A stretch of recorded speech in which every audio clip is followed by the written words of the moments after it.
Beeline Capital Advisors great lead manager. अगर हम इस लीड मैनेजर के पिछले 2-3 सालों का ट्रैक रिकॉर्ड देखें तो पिछले 2-3 सालों में इस लीड मैनेजर ने 56 आईपीओस को फैसिलिटेट करवाया है, जिसमें से 55 आईपीओस की पॉजिटिव लिस्टिंग हुई है एंड सिर्फ एक ही आईपीओ है जिसकी डिस्काउंट में लिस्टिंग हुई है एंड वो भी सिर्फ 5% के डिस्काउंट में लिस्टिंग हुई है। एंड 200-300 गुना सब्सक्रिप्शन तो नॉर्मल है। इनके केस में एक ऐसा भी आईपीओ जिसको 1000 गुने से भी ज्यादा सब्सक्रिप्शन मिला है।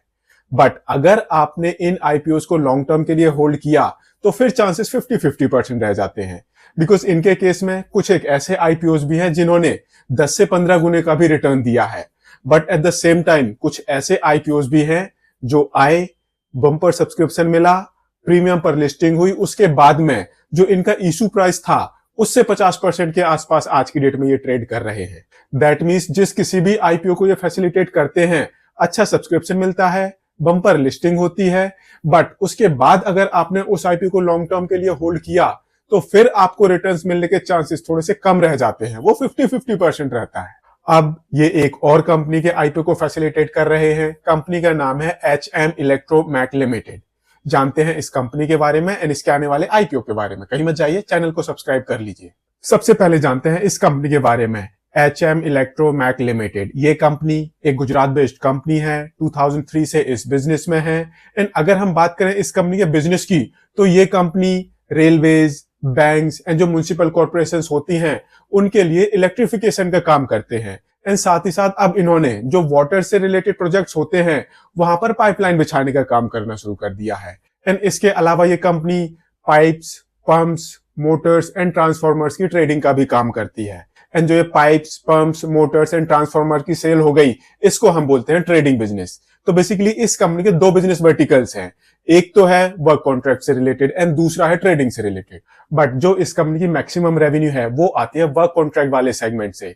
यहां से इस कंपनी की टोटल रेवेन्यू का अप्रोक्सीमेटली 77% आता है एंड अप्रोक्सीमेटली 23% रेवेन्यू आती है इस कंपनी के ट्रेडिंग वाले सेगमेंट से। एंड जो ये कंपनी है, ये कंपनी अपने इस बिजनेस को इंडिया के 6 डिफरेंट स्टेट्स में करती है।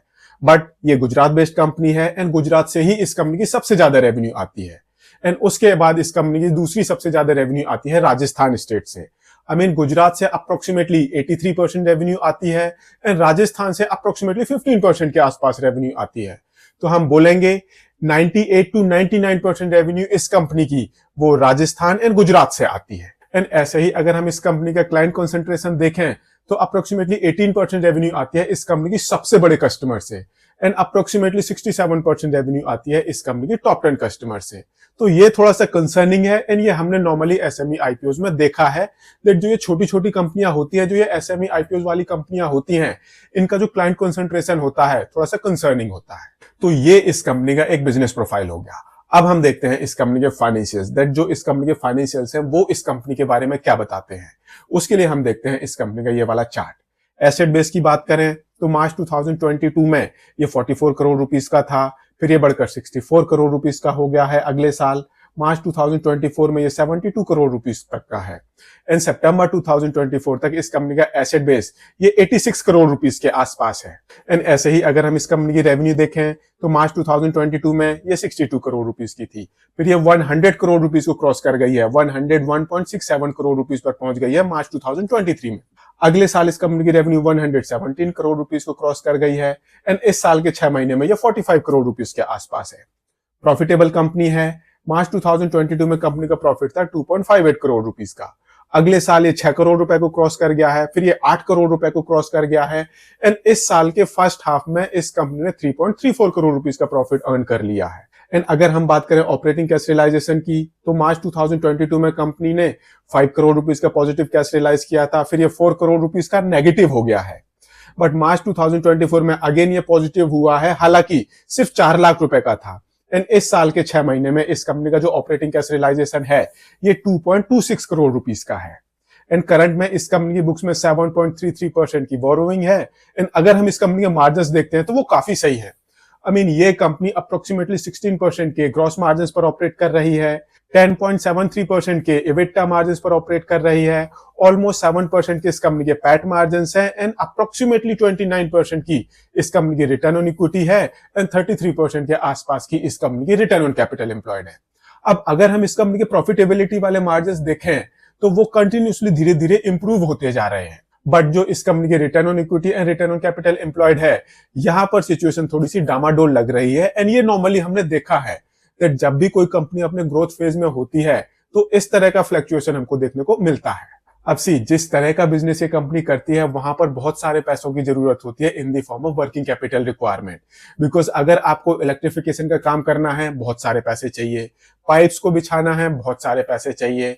बेचने के लिए आपको pipes, pumps, Motors and transformers रखने हैं, वहां पर भी आपको बहुत सारे पैसे चाहिए होते हैं in the form of working capital management. तो इसी के लिए ये कंपनी अपना आईपीओ लेकर आ रही है। एंड इस आईपीओ पर्पस से इस कंपनी ने अपने आप को 102.74 करोड़ रुपीस की वैल्यूएशन दी है। इस कंपनी का आईपीओ साइज है 27.74 करोड़ रुपीस का पूरा फ्रेश इशू कंपोनेंट है। 71 रुपीस से 75 रुपीस का प्राइस बैंड है। 1600 शेयर्स का लॉट साइज है। इस हिसाब से जो आपकी मिनिमम इन्वेस्टमेंट होगी ये होगी 1,20,000 रुपीस की। 24 जनवरी को आईपीओ ओपन होगा, 28 जनवरी को आईपीओ क्लोज हो जाएगा एंड 31 जनवरी को इस कंपनी की लिस्टिंग होगी। एंड अगेन इस आईपीओ के थ्रू जो भी पैसे इस कंपनी के पास आएंगे उन पैसों का ये कंपनी यूज करने वाली है वर्किंग कैपिटल की मैनेजमेंट के लिए एंड थोड़े से पैसे यूज होंगे जनरल कॉर्पोरेट पर्पजेस के लिए। तो फिर क्वेश्चन आता है, क्या आपको इस कंपनी के आईपीओ को सब्सक्राइब करना चाहिए या नहीं? तो यहां पर मैं आपको बियॉन्ड एनी डाउट बोल सकता हूं दैट अगर आप इस कंपनी के आईपीओ को just because of lead manager subscribe कर रहे हैं तो फिर आपको अपना जो स्कोप है वो सिर्फ लिस्टिंग गेन तक के लिए रखना चाहिए। बिकॉज उसके बाद कंपनी का आईपीओ पॉजिटिव रिटर्न्स देगा, उसके चांसेस थोड़े से कम हो जाते हैं। बट एक किस्म से आप ये मान के चलो इस कंपनी के आईपीओ को अच्छा खासा सब्सक्रिप्शन मिलेगा, बम्पर लिस्टिंग हो सकती है, बट पोस्ट आईपीओ परफॉर्मेंस थोड़ा सा कंसर्न रह सकता है। मैं इस कंपनी के आईपीओ को सब्सक्राइब करूंगा। आप अपना डिसीजन थोड़ा सा सोच समझ कर लें एंड इन्वेस्टमेंट एडवाइजर से कंसल्ट करने के बाद लें। एंड अगर आपको यह वीडियो पसंद आया हो तो इसको लाइक शेयर जरूर करें एंड चैनल को सब्सक्राइब करें। Thank you.